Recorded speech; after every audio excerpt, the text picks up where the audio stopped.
Hello and welcome again to another one of my videos. I'm Adam from Adam's Corner, the Adam's Corner podcast, former host of Movie Geeks United. I do these videos about once a week for anybody who follows me or is interested in hearing some of my thoughts about things. Usually I'm reviewing 4K and Blu-ray releases on this channel, and occasionally I will do a video about my first experience seeing certain movies. I've done some of those, and I do some interviews occasionally. This time I thought I would do something a little bit different.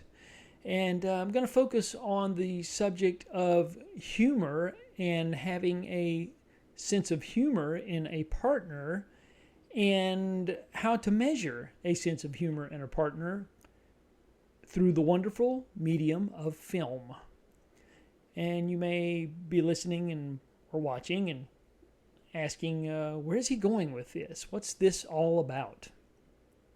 Well, I've had a theory for years, and of course, we aren't born with theories. We usually we get them through life experience and things we've seen and things we've been through. And most of us have been in, when you're in my age group, you've been through a few relationships, I would say, at least one or two, and hopefully a little more than that, so you could have gained some perspective on things. But a thing, and I'm full disclosure, I'm single at this point, and so I hear a lot of what goes on in the single community. And the singles community, a lot of the people out there are saying, I'd like to have somebody with somebody with a sense of humor. Somebody with a sense of humor. I got to have somebody with a sense of humor. And what I was getting at is, it's not just important to have a sense of humor, it's important to have a similar sense of humor. And movies can be the barometer by which we measure a sense of humor in a potential partner. And this is a wonderful thing for me. Being a film buff, I've discovered this over the years, and I've actually used it as a gauge to determine whether somebody is compatible or not. Now, I'll also say that when we're talking about these sorts of things, it doesn't necessarily mean that a person is lacking in character or is a bad person per se, just because they don't think certain films are funny that I think are funny. That doesn't mean that I look down upon them or just or dismiss them as less than me. It just means they're not a good fit for me, and it means that it's probably going to be lead to incompatibilities in other areas.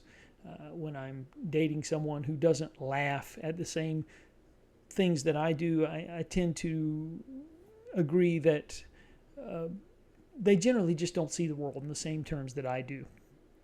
And like I said, we're all different. That's what makes the human race unique. We're all different. We're all, we're just different. And there's no right way or wrong way in any of this. We're all trying to do the best we can to get through. But I'll cite an example, and this is where I first learned this rule. I'd heard the sense of humor thing throughout my early 20s. I got married when I was 24 years old, so I was pretty wet behind the ear, as they say, when it comes to these sorts of things. And I guess I just wasn't paying really that close attention. And when I got married, I thought we were laughing at the same things, my ex-wife and I. But as the years rolled on, I could tell that we really weren't on the same wavelength. And I remember distinctly when that moment really hit hard for me. It was my kids and I were watching The Simpsons. They were fairly small at the time. I have a son and a daughter. My son and daughter and I, we were watching one of the Itchy and Scratchy episodes, segments from the show that are always embedded within the show, and we were just laughing hysterically. My two kids and myself, the three of us were sitting there. I remember sitting on the edge of the bed just laughing. And my ex-wife, I'll never forget, she was sitting there stone-faced. And again, this wasn't a reflection of her personally. There were other problems not related to this that eventually led to the demise of my marriage. It had nothing to do with this, but it was kind of icing on the cake, because I thought, we are just nothing alike. We are sitting here, my kids and I are sharing this wonderful moment. We're laughing, and my ex-wife and I, we're just worlds apart. So I thought, in the future, I'm not going to make that mistake.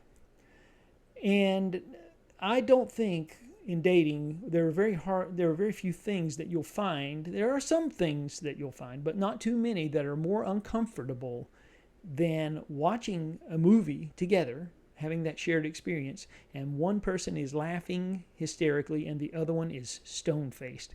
That is just so uncomfortable. I think adjectives and words fail me in describing how awkward that is. Just generally awkward.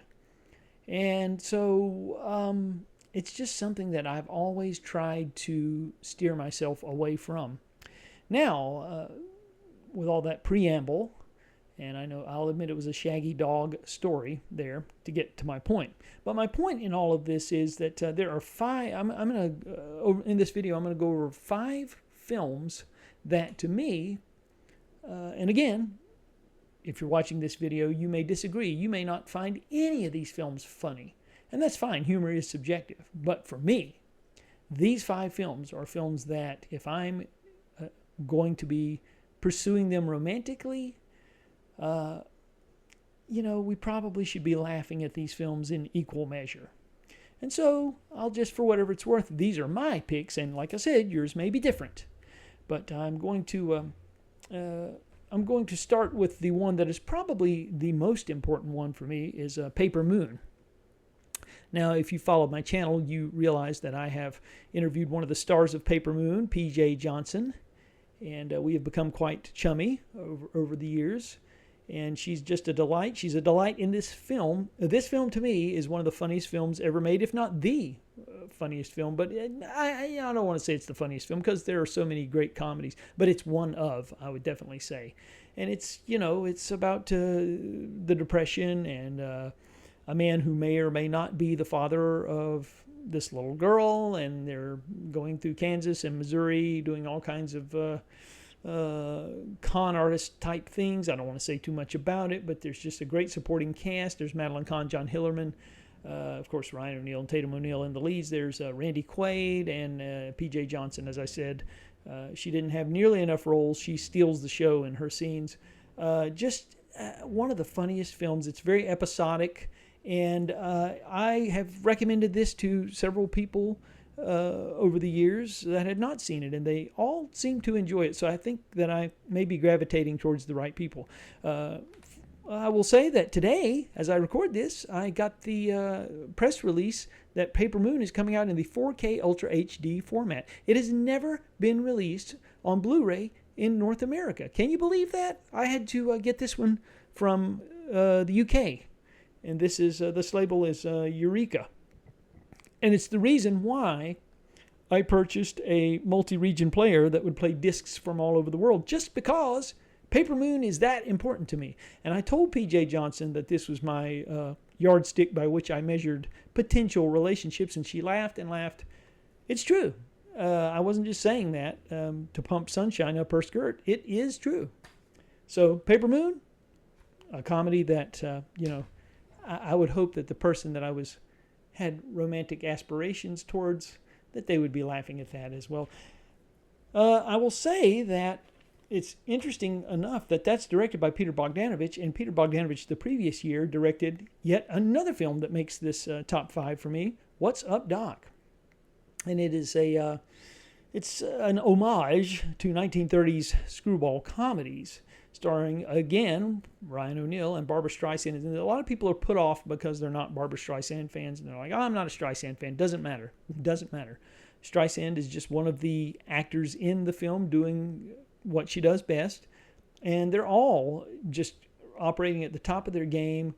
It's about a pair of a group of mismatched briefcases, as it were, or duffel bags containing various things. One duffel bag has government documents. The other has rocks that belong to Ryan O'Neal because he's a rock scientist. With real rocks, not like rock and roll. But and it's just all these bags get mismatched, and it leads to all kinds of screwball mix-ups. And it's co-written by Buck Henry, the great Buck Henry, and David Newman and Robert Benton. And Bogdanovich directed this on the heels of The Last Picture Show.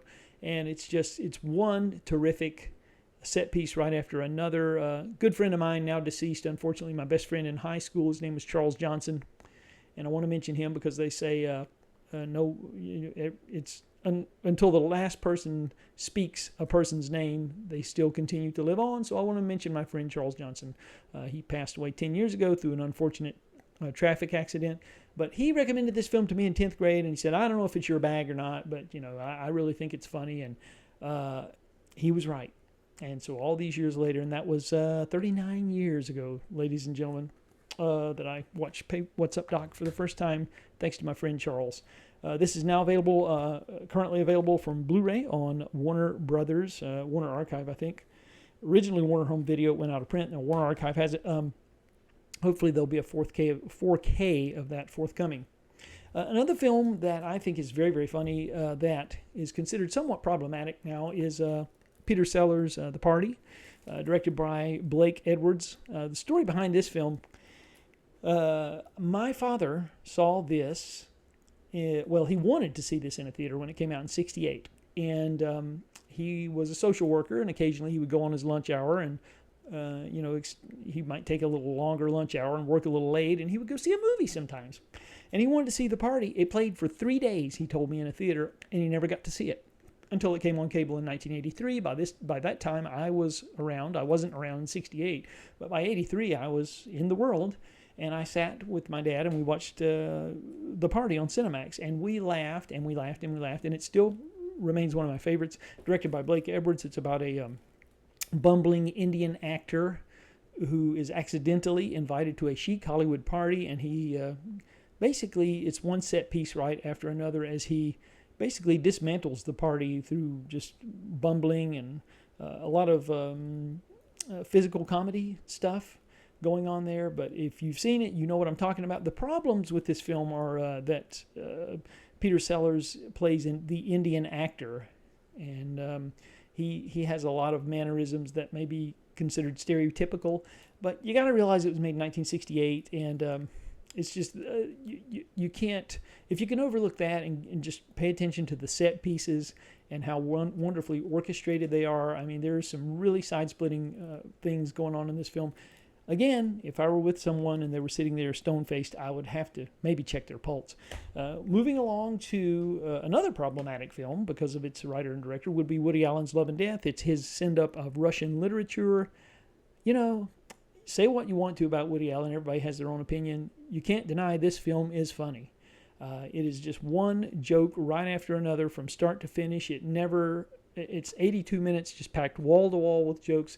Like I said, it's a send-up of Russian literature and just so fabulously done. It was such an ambitious experiment at the time.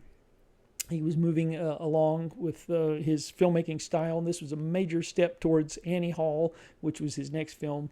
It's kind of a mixture of Leo Tolstoy, but also with the sensibilities of Bob Hope thrown in, I guess you would say.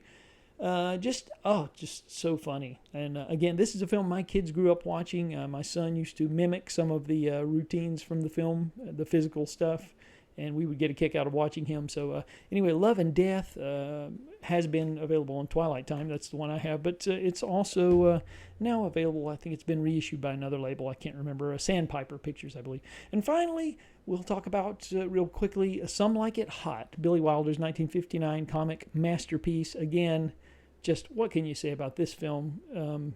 Just one gag right after another. Tony Curtis and Jack Lemmon, of course, having to dress up in drag to avoid being killed by the mob after they witness a murder in 1929 during the St. Valentine's Day Massacre. And, of course, they join an all-girls band, and they both have the eye on Marilyn Monroe, as it were. And it's, if you haven't seen it, what are you waiting for? And again, if someone's not laughing at this, you might want to check on them. So anyway, Some Like It Hot, previously available from Criterion, I think still available on Blu-ray from Criterion. It's been upgraded to 4K from Twilight Time in the more recent years in a terrific reissue. But nevertheless, Some Like It Hot is just, I saw it in the early 90s when I was trying to spruce up on some of the filmmakers that I had heard about. Billy Wilder, I was going through my Billy Wilder education phase around 1992, and I caught this on cable and just was blown away, and it just gets better and better and better every time. So anyway, that's my little video on comedy films that serve as a yardstick by which to measure a potential mate's sense of humor. Post some comments. Send me some comments. I'd like to hear what yours are. If you have any that you think are, that you'd like to share. I always love to hear what people have to say. So until next time, that's it.